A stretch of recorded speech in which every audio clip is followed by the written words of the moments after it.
My name is Joe Moore. This is going to be my musculoskeletal video for week 7, I think it is. Week 7. Yeah, so anyway, I come in, knock on the door, I'm washing my hands, I'm introducing myself. My name is Joe. I noticed outside that you've signed the consent forms to have an exam today. It's a musculoskeletal exam, is that correct? Yes. What do you go by? Lisa. All right, Lisa, it's very nice to meet you. All right, now we're going to get to the exam. We're going to come in and we're just going to start in the same order that they gave it to us in class. And so I'm going to first start and check your hands and wrists. All right, we're going to do an inspection. We're going to look at the fronts. We're going to look at the backs of both hands. Just do what I do. We're going to check it out. We can even palpate at the same time distal and proximal interphalangeal joints. There's no swelling, redness, atrophy, nodule, symmetry is fine. There's no obvious arthritis or anything like that, okay? So we're going to move right on up and we're going to inspect, at least visually, inspect the skin and everything for the wrists. Everything's fine up here in these two joints, all right? The fingers and the wrists. And so we're going to check into these metacarpals. We're going to check the carpal bones in here, all right? Metacarpals over here are fine. We're palpating them. The carpal bones in here, where that carpal tunnel is, that's fine too. All right, now we're going to do a couple of tests. We're going to do Tinel's. Now Tinel's is going to be an extension, go like this. We would hold this for about 60 seconds. Go like that. And what we're looking for is any kind of flow into the median nerve distribution. Pain, paresthesia, pins and needles, pain, paresthesia, anything like that. Let's do Phalen's. Now we're going to go that. We would hold it for 60 seconds. Same thing. Median nerve distribution. All right, that's fine. Relax that. Let's see. Hold your hands out like this. We're going to check the musculature. Resist me. Resist me. Hold your fingers apart. All right. We can go through and check every one of these muscles. All right. Now resist me. Put your fingers together. And we're going to just check the other side. All right. So her muscular strength, whoops, curl your hand like that. Resist me. All right, good grip. Squeeze, good, good. She's got good grip, and she's got a good close. All right, so that's Tinel's, that's Phalen's. We're going to move down to the wrist. Now with the wrist, I want you to do, since we've already visualized and inspected, I want you to do extension, flexion, from here, out, and in. All right, give me a little circle just for good measure. All right, there we go. So we got the wrist range of motion done. Right now I want you to come in here to the elbow. We're going to check the medial in here. I do it from underneath. We're going to check the lateral epicondyle, the medial and the lateral. Any pain, any tenderness, anything like that? Nope. We're still checking around for our redness, deformity, symmetry, and all that kind of stuff. And so we've looked at the elbows. I want you to flex. I want you to extend. She has full range of motion in her elbows. All right. Let's see. That's full. Oh yeah. Hold your arm out. Palms down. Palms up. Okay. So we've got that done. All right. We're supinating and pronating. That's all we're doing. That's rolling the head right around in its socket right here. And so we're good to go. Good to go there. All right. We're going to move on up here. We would be in a regular office and we would have a gown on the patient to show skin. We're not going to do that today. But we can go in here and we can check her skin. We're going to check the front. We're going to check the back also. All right. We'll move the hair back. You can come in here and start looking at that AC joint. We can check the acromion up here. We got the tubercle, if you want to dig out here a little bit. Yep, we got the tubercle. Right in through here, you have your bicipital groove where that transverse ligament is. A lot of baseball pitchers and whatnot will tear that ligament, and that tendon will pop right out of that groove, and you can feel that when you go crossways on it. And so that'll create a lot of pain for them. We will check both sides for her, bicipital groove. All right, coracoid process. Let me have your arm. I like to go in here like this, and we can even check that subdeltoid bursa and see if there's any pain when we compress. See if she has any pain at all anywhere inside and around that joint. All right, can you feel that? Do you have any pain with that? No. All right, let's go through a range of motion. Flexion, 180 degrees. Extension, 60 degrees. All right, that looks pretty good. Now let's go, I'm still in the shot here. All right, give me a lateral flexion up. All right, can you come up and go all the way down? That looks pretty good. Now, we're going to do an internal and an external rotation. Lock your elbows next to your side. Internally rotate. Externally rotate. Right? This will give you an indication of internal, external rotation of the head inside that cup. And so, when we're done with that, we're going to go right on back, and we're going to do an empty can test. We call it the supraspinatus or infraspinatus test. It has several names. I want you to go 45 degrees out from your body, thumbs down, right? Come in here, put a little resistance. Do you have any pain or anything on that resistance? Relax your arms. No. All right, that's the empty can test. It looks for rotator cuff tear, supraspinatus tear. And if it's all inflamed in there, you'll get a positive response out of it. All right, let's move on now to the head and neck. Again, we're going to check for redness, bumps, nodules, atrophy, anything like that. We'll check underneath her patient gown on the right. We'll check the left. We can palpate in here and look at the paraspinal musculature.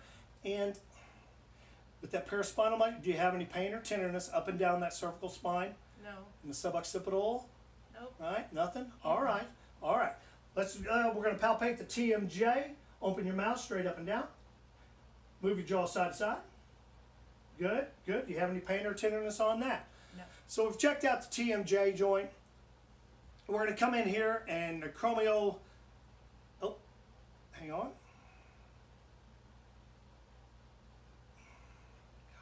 Do you have any tenderness in through here?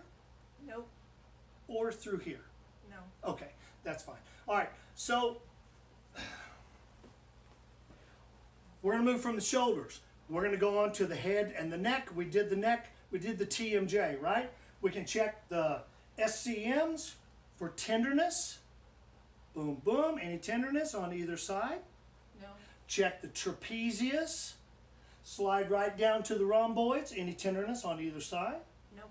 Okay, we're going to slide right down to the rhomboids and check those. Once we're done with that, we've already done the mouth, the rhomboids, the traps, paraspinals. We're moving on. Now we've got a compression test, which is the only one that we do, I guess, in nursing.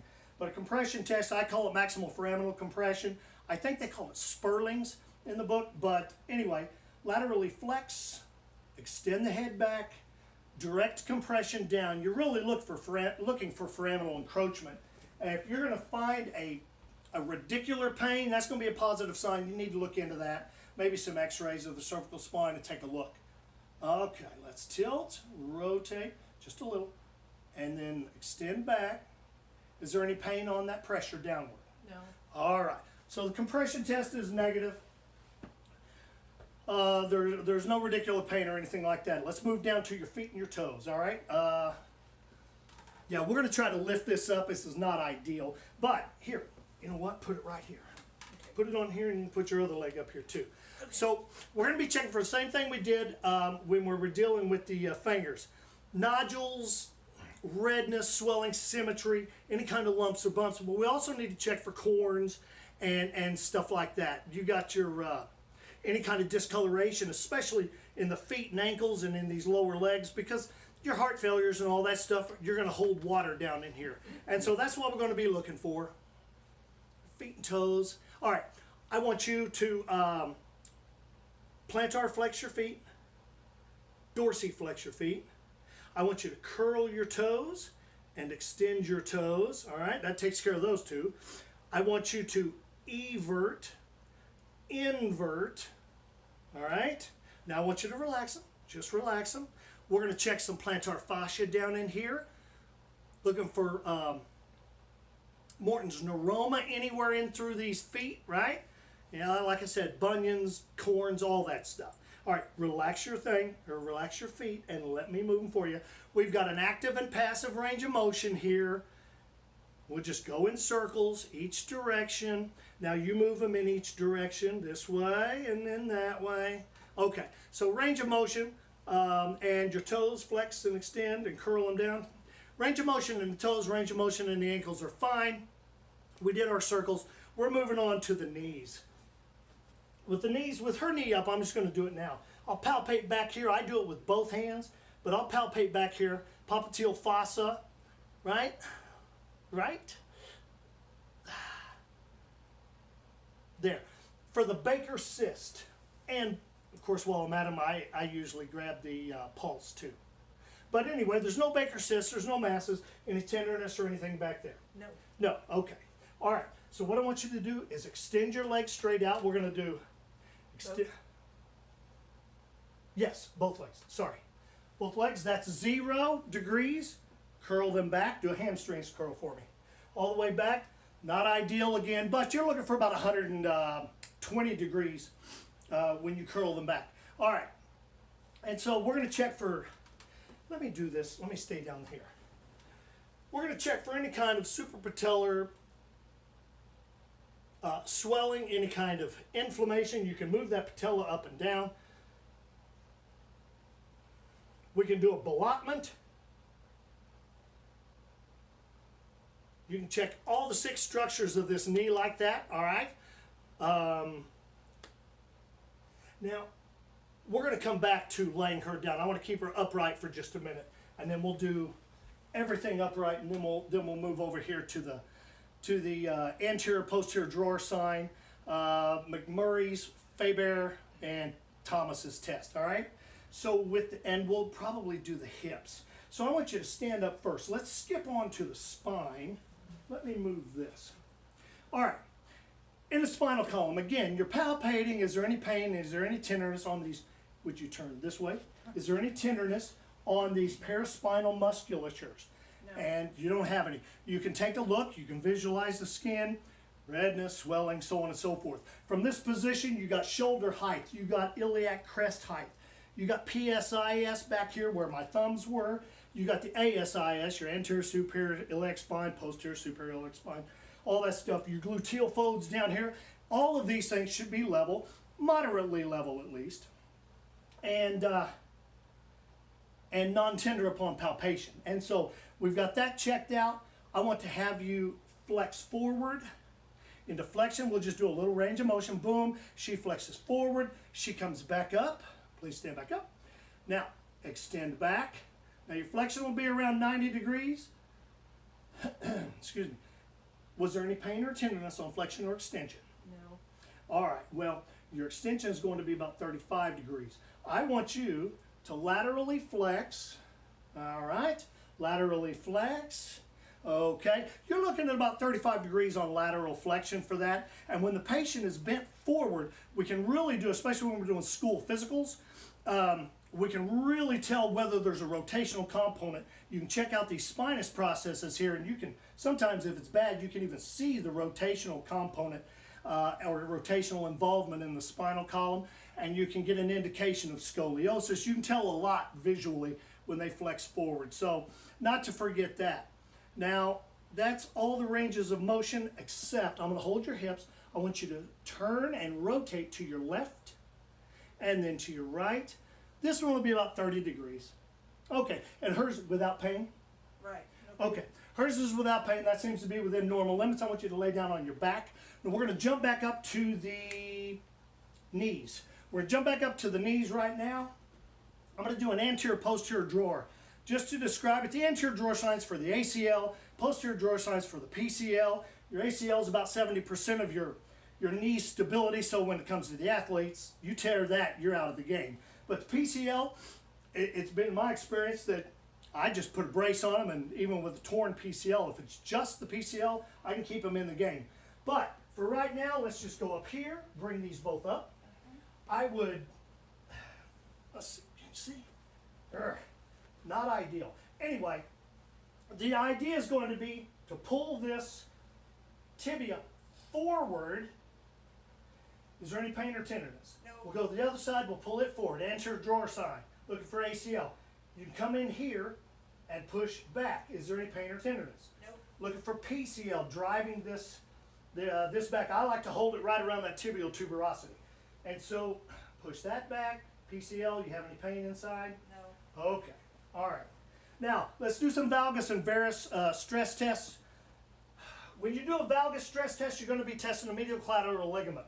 When you do a varus stress test, you're going to be testing the lateral collateral ligament. I don't know how good your view is from over there, but this is the general idea. All right, let's do a varus. Do you have any pain or tenderness out here? No. In this lateral collateral ligament. All right, let's go valgus. There it is. Do you have any pain or tenderness? No. We're going to do the, Jesus. Not ideal. Anyway, we're going to try to pretend here we got some valgus stress on the medial collateral. Any pain or tenderness? No. Okay, and then let's just, any pain or tenderness out here? No. Okay, all right, put your legs back down there. Okay, so that's our valgus and varus. Cross your leg over. Let's do a little bit, just like that. We can come in here, we can put a little stress down here and see what the condition of this hip socket is. Tell muscle tightness or anything. Do you have any pain or tenderness there? No. Straighten your leg out, bring your other one up. Of course, do the same thing on this side. We can do that, all right? All right. Whew. Now, that's the knees. We got the spines. Spine is done. Creases, all that. The knees, I think that covers the knees. Let's see. Medial, lateral. We don't have our drawers.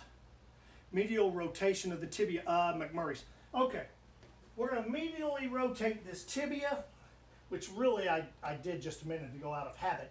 But anyway, it's something like this. We're going to try to hold and medially rotate this tibia down here. Again, stressing this knee and seeing what kind of response we get. Take that down. Did you have any pain or tenderness? No. All right, medial rotation of this tibia. Any pain or tenderness there? No. All right, well, okay, that's my exam table. That's the best we could do. And we've already talked about the lordosis and the cervical. Please, you can step back up. Cervical and lumbar spine, the kyphosis and the thoracic spine. I think I've mentioned all that kind of stuff. If there's something I forgot, I apologize. Anyway, that is my musculoskeletal. Thank you.